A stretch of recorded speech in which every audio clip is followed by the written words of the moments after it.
Are you trying to learn to play the piano but finding that reading piano music is difficult? Then this video is for you. And I have a good news. There's nothing wrong with you. This is very normal, and I have a solution for you.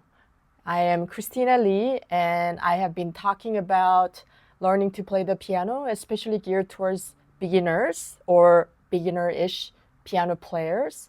You might have tried piano for some time, maybe just trying to learn on your own, but finding it challenging. I am here to help you, and this video is going to help you. I want to first help you understand why reading piano music is so difficult. Look at this chart of orchestra instruments, their range put on the piano keys. What you realize is that most instruments, or all the other instruments other than the piano, only has a certain range, like high range or middle range or low range, and they don't have a lot of notes to deal with when you compare it to the full-size keyboard. So number one, we just have so many more notes to deal with. And that also means that we have a different system of reading compared to the other instruments. Usually, other instruments just have one staff, like treble clef, or they have a bass clef. We have to read both treble clef and bass clef, and you can argue that those two are different systems, but under the grand staff, they are put into one system. So do you see how it's much more multidimensional for a piano player to have to understand piano music? You can see the chart, grand staff here, with treble clef on top and bass clef on the bottom. Treble clef is just for high notes. It doesn't mean right hand, by the way. And bass clef is for the lower notes, and it doesn't mean left hand. So what you find is that you sometimes have like two treble clefs and two bass clef. So do you see how it's not even just like, oh, we have to learn how to read grand staff. It's much more complex than that. The grand staff changes based on the kind of piano music that we are dealing with. Thirdly, having more notes, more broad range, also means that you have to actually travel more physically, right? You're not just holding your instrument. You could be playing a string instrument, and yes, you do have to find your notes if you're playing the violin or viola, more if you play cello or bass. But on the piano, we have to travel multidimensionally more than any other instrument, except for the organ, I think, the pipe organ. And moving and traveling on your instrument means that you have to have a spatial awareness, not just reading. You have to read, but you have to decode it in your physical body with your arms, with your hands, and your fingers. Number four, piano music is more difficult because we have a polyphonic instrument, which means that we play more than one note at a time. We can play 2 notes, 3 notes. We can play 10 notes at the same time. That means we have to read all the 10 notes at the same time. So in this way, even though music is read from left to right, we also have to read the vertical part. It's more like reading Chinese. Like, yes, you're reading in one direction, right to the right or to the left, but also you're reading the whole thing, a chunk of it at the same time.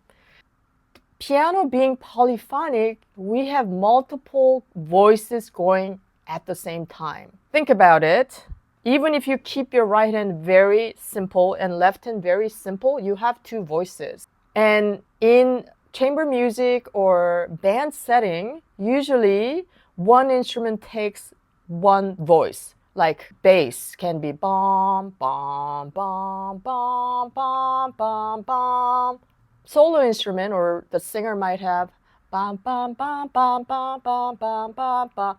In piano, we are doing both and more. So it's not just about playing all the notes at the same time, polyphonically, but also being able to follow multiple voices and express them musically. And that's how you can play the piano successfully. We are just scratching the surface of the complexity of the piano music. We haven't even talked about articulation. We haven't even talked about rhythm. I mean, of course, you have to also read rhythm. We'll talk about more of this another time. But by now, I hope you can understand why this is difficult for you if you're having trouble with reading piano music. So how do you become good at sight reading piano music?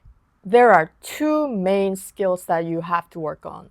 The first one is the analytical skill. That's your mind understanding what's going on the written score.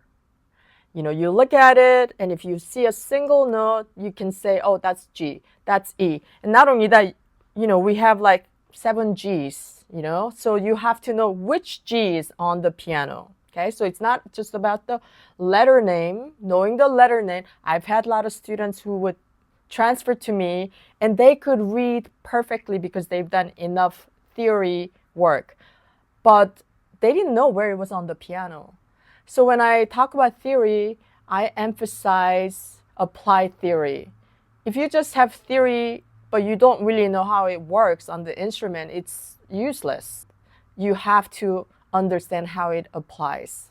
So analytical intelligence is knowing what's on the paper, on the score. You understand it and you know how they are applied on the piano. There's also a second kind of intelligence you have to develop to be able to sight read well. And I call this finger intelligence. And you might have experienced it, you may never have experienced it. If you have never experienced it, you have to work on it. So finger intelligence is this. I look at the music and I know where it is, but the more I do it, my fingers know where it is before my mind can consciously say what it is. And that's actually what it takes to read piano music, sight read them, because if you are consciously thinking about it and consciously analyzing, that is actually much slower than your body just knowing how to execute it. It's a little bit like dancing, right? You have to learn the dance steps, but after a while, your body just knows. When your body hears tango or salsa or waltz and your body moves with it, you don't tell your body like, oh, I want you to move your foot this way or that way. You don't go left, right. You just start understanding. And that's what you need to be able to sight read piano music well. I know this is an area a lot of people are interested in and they want to get better at it.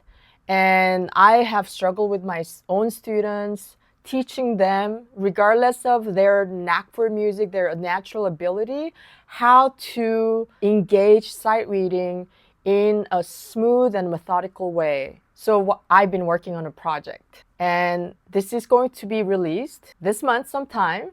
And today I just have a PDF download, a freebie for you. This is a PDF of all the notes on the grand staff.